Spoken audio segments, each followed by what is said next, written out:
மணி நேரம் அப்படின்றத நீங்க கொடுக்கலன்னு நான் நினைக்கிறேன். கொடுக்கல தான். சரிங்களா? அந்த 1 மணி நேரம் அப்படின்றது என்ன அப்படின்னா, உங்க நோட் எடுத்து உங்க போன்ல இருக்கிற 400, 500 கான்டாக்ட்ஸ நோட்ல எழுதி வச்சிருந்து, ஒரு நாளைக்கு டெய்லி வந்து 5ல இருந்து 10 பேருன்றவங்களுக்கு ஃபோன் பண்ணி, எப்படிப்பா இருக்க? என்ன பண்ற? ப்ராசஸ் எப்படி இருக்கு? சூழ்நிலைலாம் என்ன போயிட்டு இருக்கு? எனக்கு இந்த மாதிரி கஷ்டம் இருக்கு. உங்களுக்கு இந்த கஷ்டம் இருக்கு. அப்படின்ற மாதிரி பேச்சு கொடுத்துட்டு, அவர் ஃப்ரீ டைம் தெரிஞ்சு, அவருக்கு இந்த மாதிரி ஏதாவது வருமான வாய்ப்பு இருந்தா பண்ணலாம்னு சொல்லி, அவரை மீட்டிங் வாங்கன்னு கூப்பிடுற ப்ராசஸ ஒரு நாளைக்கு 5ல இருந்து 10 பேர் தெரிஞ்சவங்களா இருந்தா நான் சொல்றேன். தெரிஞ்சவங்களா இருந்தா 5ல இருந்து 10 பேரை நம்ம கூப்பிட்டு முடிச்சோம்னா 3ல இருந்து 4 மாசத்துக்குள்ள கான்டாக்ட்ஸ முடிச்சிடலாம். அதன் மூலமா சின்ன டீம் வந்து நமக்கு கிரியேட் ஆகும். அதன் மூலமா அவங்கள அடுத்தடுத்து டூப்ளிகேட் பண்ண வைக்கிறது மூலமா நம்ம அடுத்தடுத்த டீம் வந்து மடமடன் growth நமக்கு அமைச்சிடலாம். இதுதான் ஃப்ரெண்ட்ஸ். இப்ப நான் சொல்ல வந்த மெயின் பாயிண்ட் ஃபர்ஸ்ட் கொஸ்டின்லயே நீங்க சூப்பரா வந்து எனக்கு பாயிண்ட் கொடுத்துட்டீங்க. சொல்ல வந்த பாயிண்டே இதுதான். நிறைய பேர் பண்ற மிஸ்டேக்கே இதுதான். சரிங்களா? ஒரு நாளைக்கு நீங்க 1 மணி நேரம் ஒர்க்ன்றது எந்த 1 மணி நேரம் ஒர்க்ன்றதை நீங்க டைம் ஷெட்யூல் பண்ணிக்கோங்க. உங்களோட வேலை ரொட்டீன் உங்களுக்கு தெரியும். வேலை இப்போ 9 மணி மீட்டிங் டைம், ஓகேங்களா? அது போக 9ல இருந்து 10 தவிர்த்து வேலைக்கு போற நேரத்தை தவிர்த்து ஜாபுக்கு போயிட்டு வந்துட்டீங்க. ஜாப் வந்து ஒரு 10 மணி நேரம் வேலை செய்றீங்கன்னு வச்சுக்கலாம். அது போக தூங்குற டைம் வந்து ஒரு 8 ஹவர்ஸ்னு வச்சுக்கலாம். இது போக மிச்சம் இருக்கிற அந்த டைம்ல எந்த டைமுக்காக நீங்க வெஸ்டேஜுக்கு போன் பேச போறேன் அப்படின்ட்டு செல் எடுத்துட்டு போய் ரூம்ல கதவை சாத்தி நோட்டு பென் கையில எடுத்து வச்சுக்கிட்டு போன் பேசுற ஒர்க்கை, இது என்னோட வேலை, என்னோட பிசினஸ் சொல்லி கதவை சாத்திட்டு எந்த 1 மணி நேரம் நீங்க செஞ்சீங்கன்னு பாருங்க. செய்யல. அப்படி செஞ்சாதான் சக்சஸ் பண்ண முடியும்ன்றதான் நான் சொல்ல வந்த பாயிண்ட். கரெக்டா அந்த பாயிண்ட்டுக்கு நீங்க நேரா வந்து கேட்டுட்டீங்க. இதான் சார் மிஸ்டேக். சரிங்களா? 1 மணி நேரம் ரூம்ல போய் கதவை சாத்தணும். ஓகேங்களா? ஆபீஸ், அந்த ரூம் தான் உங்களுக்கு வெஸ்டேஜ் ஆபீஸ். சரிங்களா? அந்த வெஸ்டேஜ் ஆபீஸ்ல போன் எடுத்து வச்சுக்கிட்டு நோட் பென் எழுதி வச்ச ஆளுக்கு நம்ம போன் பண்ணணும். நோட் பென் ஏன் எழுதணும்? எனக்கு போன்ல தான் எல்லா கான்டாக்ட்ஸ் இருக்கே, நான் நோட்ல ஏன் அந்த கான்டாக்ட்ஸ் எழுதணும்னு கேட்டா, இப்ப தொடர்ச்சியா நீங்க இன்வைட் பண்ண போறீங்க. ஃபர்ஸ்ட் வாரம் இன்வைட் பண்ணுவீங்க, அடுத்த வாரம் ஒரு 10 பேர், அடுத்த வாரம் ஒரு 10 பேர்னு டெய்லி நீங்க வந்து இன்வைட் பண்ணி ஒர்க் பண்ணும்போது, நாள் இன்வைட் பண்ணும்போது சுவிட்ச் ஆஃப் வந்திருக்கும், நாட் ரீச்சபிள் வந்திருக்கும், அப்புறம் கூப்பிடுறேன்னு சொல்லியிருப்பாங்க, வேலையில இருக்குன்னு சொல்லியிருப்பாங்க. ஆனா அவரெல்லாம் சூப்பரா பிசினஸ் பண்ணக்கூடிய ஆள். நம்ம என்ன பண்ணிட்டோம், அந்த 5 பேரை வந்து கூப்பிட்டு தான் நினைச்சுக்கிட்டு அதோட மறந்துடுவோம், திரும்ப அவங்களும் கூப்பிட மாட்டோம். இதுவே நோட்டுன்னு ஒண்ணு கையில இருந்துச்சுன்னா, அந்த பேர் உங்க நோட்ல இருக்கு அப்படின்னா, அந்த பேருக்கு பக்கத்துல வந்து SW சுவிட்ச் ஆஃப்னு எழுதி வச்சுக்கீங்க. இன்னைக்கு 10 பேரை நீங்க இன்வைட் பண்ணும்போது 7 பேருக்கு வந்து 7 பேர் தான் போன் எடுத்தாங்க அப்படின்ற பட்சத்துல மிச்சம் 3 பேருக்கு உங்களுக்கு டார்கெட் குறையுதா? பேப்பரை திருப்பணும்.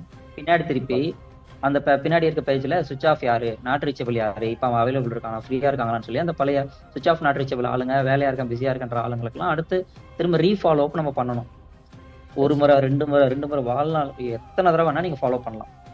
அவருக்கு அந்த வாய்ப்பு கொடுக்குற வரைக்கும் நீங்க திரும்ப ரிமைண்டர் 1 ரிமைண்டர் 2 அந்த டேட் கூட எழுதிக்கோங்க. 21 ரிமைண்டர், 21ஆம் தேதி ரிமைண்டர் பண்ணிட்டேன்.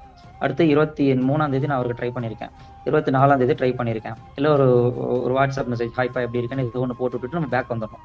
கால் பண்ணி எடுக்கலையா, ஃப்ரீயா இருக்கும்போது கூப்பிடுப்பானா அவர் நம்ம வாட்ஸ்அப் நம்பர் ஓபன் பண்ணி ஒரு மெசேஜை போட்டு விட்டுட்டு அடுத்த நம்பருக்கு நம்ம வந்து கால் பண்ண ஆரம்பிக்கணும். இதுதான் சார் வேலை. எல்லாருமே கேட்டுக்கோங்க ஃப்ரெண்ட்ஸ், இதுதான் வேலை. நிறைய பேருக்கு வந்து இது என்ன வேலை அப்படின்றதே வந்து அவங்களுக்கு இன்னும் புரியல. இன்விடேஷன், கான்டாக்ட் இன்விடேஷன் நான் சொல்றேன். சரிங்களா? ஃபர்ஸ்ட் நம்ம கான்டாக்ட்ஸ் தான் வந்து ஃபுல்லா ஃபில்டர் பண்ணணும். சரி, ஓகே. இந்த மாதிரி வந்து நீங்க டெய்லி வந்து ஒரு 10 பேர் தெரிஞ்சவங்கன்னா 10 பேர், இல்ல வந்து இன்டர்நெட்ல ட்ரை பண்றேன், விசிட்டிங் கார்டுக்கு தெரியாத ஆளுக்கு, போக வர ஆள் ட்ரை பண்றேன், அன்னோன் தெரியாத ஆளுங்க அப்படின்றப்போ இன்னும் அதிகப்படியான மெம்பர்ஸை நம்ம கான்டாக்ட் பண்ணணும். இப்போ ஒரு வாட்ஸ்அப்ல தான் சில பேர்லாம் இன்வைட் பண்ணுவாங்க. அந்த மாதிரி இப்போ கான்டாக்ட்ஸை நீங்க முடிச்சிட்டீங்க, ஒரு 4 மாசம் கான்டாக்ட்ஸ் இன்விடேஷன் பண்ணி மொத்த கான்டாக்ட்ஸை முடிச்சுட்டு உங்க டீம்ல வந்து 20ல இருந்து 25 பேர் கொண்ட ஒரு ஐடி வந்து வந்திருக்கு. எவ்வளோ 300 கான்டாக்ட்ஸ்ல 300-400 கான்டாக்ட்ஸ்ல வந்து உங்களுக்கு வந்து 20ல இருந்து 25 ஐடி வந்திருக்குன்னு வச்சுக்கோங்களேன். எல்லாரும் ஆக்டிவா பண்ண போறதுல 25 பேர் வந்துட்டாங்க. சரிங்களா? அடுத்து நம்ம வேற அடுத்த ஸ்டெப்புக்கு நம்ம இப்போ லைட்டா ட்ரை பண்ணுவோம். அதுக்கப்புறம் என்ன ஆகும், வந்த 20ல இருந்து 25 பேர்ல ஒரு 10 பேர் வந்து ஆக்டிவ் லீடரா மாறிடுவாங்க. மிச்சவங்க எல்லாம் என்ன ஆவாங்கன்னு கேட்டீங்கன்னா, ஒரு 5 பேர் வந்து சும்மா குரூப்ல வேடிக்கை பார்த்துட்டு இருப்பாங்க. இன்னும் சில பேர் பாத்தீங்கன்னா பொருளை மட்டும் வாங்கிட்டு எனக்கு அது போதும் அப்படின்ட்டு அமைதியா இருந்துருவாங்க. சரிங்களா? அண்ட் அந்த மாதிரி நீங்க கான்டாக்ட் ஒரு இன்விடேஷன் முடிச்சுட்டு பிசினஸ் வேணாம் அப்படின்னு சொன்ன ஆளை ப்ராடக்ட் யூசரா மாத்திடணும். பொருள் வாங்க வைக்கிறா மாத்திடணும். இப்ப உங்களோட ஃப்ரெண்டு ஒருத்தர் ரொம்ப நெருங்கிய நண்பர், இதெல்லாம் எனக்கு ஆகாதுப்பா, பண்ண நேரம் இல்ல, எனக்கு நேரமே இல்ல, ஆக்சுவலா எனக்கு வந்து ஒரு இடம் இருக்கு, அந்த சொத்தை வித்துட்டு நான் வந்து ஒரு பிசினஸ் பண்ணலான் இருக்கேன், இல்ல ஏதோ ஒண்ணு பண்ணலான் இருக்கேன், அவர் வேற ஒரு வாய்ப்பை சொல்லிட்டாரு. சரிங்களா? அப்ப அவருக்கு என்ன ஆச்சுன்னா, அப்ப அவருக்கு அந்த வாய்ப்பை நமக்கு கொடுக்கக்கூடிய சூழ்நிலை இல்ல. ஏன்னா அவர் டைம் இல்லைன்னு சொல்றாரு, ஏதோ ஒன்று சொல்றாரு. ஓகேவா? சரி, ஓகேப்பா, சரி பார்த்துட்டு எல்டிபி பார்த்துட்டு வரலன்னு சொன்னவங்களுக்கு சொல்றேன். வரலன்னு சொல்லிட்டா அடுத்த முறை திரும்ப நம்ம அவங்களுக்கு கால் பண்ணி, சரி ஓகே நீ வரல அப்படின்றது சொல்லிட்டேன், பட் என்னோட கம்பெனில ரொம்ப சூப்பரான குவாலிட்டி ப்ராடக்ட்ஸ் வந்து கொடுக்குறாங்க, நீ ஏன் என்னோட ஓகே சார். கஸ்டமர் இருக்கக்கூடாது? என்னோட என்னோட நெருங்கிய நண்பரா இவ்வளவு தூரம் பழகிட்ட, இவ்வளவு தூரம் பண்ணிட்ட, நான் ஒரு கம்பெனி, ஒரு பிசினஸ் பண்றேன்றது உனக்கு புரியுது. அது அது நீ நம்பலையோ, இல்ல வந்து உனக்கு டைம் இல்லையோ, ஏதோ ஒண்ணு ஓகே. பட் ஏன் நீ வந்து என்னோட கம்பெனில வந்து பொருட்கள வாங்கி பயன்படுத்துற என்னோட கடையோட கஸ்டமரா நீ ஏன் இருக்கக்கூடாது? நீ ஏன் என்னடா இவ்ளோ ஃப்ரெண்டுங்கிற, இது கூட நீ செய்ய மாட்டியான்னு உங்க ஃப்ரெண்ட் கிட்ட கேட்கலாமா? கேட்கலாம் அப்போ சார். சரி எனக்காக ஒரு 1000 ரூபீஸ் குடுத்து வாங்கிக்கடா. புடிச்சா வாங்கிக்கலாம், விட்டுரு. ஒண்ணும் வேண்டாம். உனக்கு கம்பல்லாம் பண்ணல. உனக்கு என்ன வேணும்னு பாரு. வீட்ல திங்ஸ் இப்ப இந்த மாசம் என்ன டேட் இப்ப பாத்துக்கப்பா, 25ஆம் தேதிப்பா இன்னைக்கு. ஆ? அடுத்த மாசத்துக்கு திங்ஸ் கண்டிப்பா நீ வாங்க போறல்ல. 1ஆம் தேதி உனக்கு சம்பளம் வந்துரும். இல்ல 5ஆம் தேதி வந்துரும், 10ஆம் தேதி வந்துரும். அடுத்த மாசத்துக்கு பொருள் வாங்குவல்ல. வாங்கும்போது ஆமா. உங்க வீட்ல பொருள் வாங்குற ஆள் யாருன்றதும் பாத்துக்கங்க. ஓகே. பொருள் வாங்குற ஆள் யார் வீட்லன்றது பாத்து. ஏன்னா இவர்கிட்ட சொல்லி வைப்பீங்க, வீட்டுக்காரம்மா வாங்கிட்டாங்கன்னுவாங்க. இல்ல ஆமா. வீட்டுக்காரம்மாட்ட சொல்லும், வீட்ல ஹஸ்பண்ட் வாங்கி கொடுத்துட்டாரும்பாங்க. இப்ப என்ன சொல்லணும்? நீ வீட்ல சொல்லி வை. இந்த மாதிரி வந்து இனிமே இந்த மாசத்துக்கான பொருளை என் ஃப்ரெண்டு வந்து ஒரு கம்பெனி மூலமா வாங்கி தரேன்னு சொல்லியிருக்கான். ஆஃபர்ல தரேன்னு சொல்லியிருக்கான். ஸோ வாங்கிக்காதமா, நான் ஒரு ஒரு 5, 6 பொருள் மட்டும் அவன்கிட்ட நான் வாங்கிக்கிறேன். பட் மிச்ச பொருள் நீ பாத்துக்க. என்ன பொருள் வீட்ல காலின்னு எனக்கு பார்த்து லிஸ்ட் சொல்லு. நான் என் ஃப்ரெண்டு கிட்ட வாங்க போறேன். நான் ஃப்ரெண்டுக்கு சஜஸ்ட் பண்ண போறேன். அப்படின்னு சொல்லி வீட்ல இருக்கவங்கள்ட்ட பேசி சொல்லிடுப்பா, சொல்லி வச்சிரு. மிஸ் பண்ணிடக்கூடாது, பாத்துக்க அப்படின்னு சொல்லி வச்சிருங்க. Okay sir. சரிங்களா?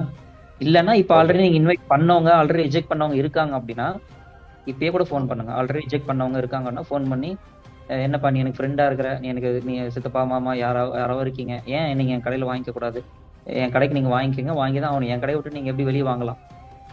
அப்படின்னு ஓகே சொல்லி சார். நீங்க வந்து என்ன பண்ணுங்க, இப்ப நீ முதல்ல எனக்கு 1000 ரூபீஸ் எனக்கு அனுப்பிச்சு விட்டுரு. நான் முதல்ல உங்க வீட்டுக்கு ப்ராடக்ட்ஸ் ஆர்டர் பண்ணி விடுறேன். நல்லா இருந்தா பாரு, எல்லாம் அப்படின்னு சொல்லிட்டு இப்ப தொடர்ச்சியா நீங்க வந்து எனக்கு அமௌண்ட் நீ சென்ட் பண்ணு அப்படின்னு சொல்லி நாங்க அவங்கள கேட்டு ஃபாலோ பண்ணி ஓகே இப்படி சார். பண்ணா என்ன ஆகும் தெரியுமா? அப்புறம் உங்க ஃபோன் எடுக்க மாட்டாங்க. ஆமா சார். அதுதான் சார் ஃபைனல். எப்ப அந்த ஓகே. பர்சன் வந்து உங்க போன் எடுக்காம உங்களை பிளாக் பண்றாங்களோ, அது வரைக்கும் ஓகே. நீங்க தொடர்ச்சியா ஃபாலோ பண்றீங்க வச்சுக்கோங்க. பண்ணீங்கன்னா தான் ஒரு கான்டாக்ட பர்ஃபெக்ட்டா நான் ஃபில்டர் பண்ணிட்டேன் சார். நான் கான்டாக்ட்ல பேசி முடிச்சுட்டேன் சார்ன்னு சொல்லணும். Okay sir. எத்தனை பேர் இப்ப பாருங்க, கான்டாக்ட்ஸ்லாம் நான் இன்வைட் பண்ணி முடிச்சிட்டேன்னு சொல்ற எத்தனை பேரை போய் கேளுங்க. கான்டாக்ட்ஸ்ல 500 இருக்கும்.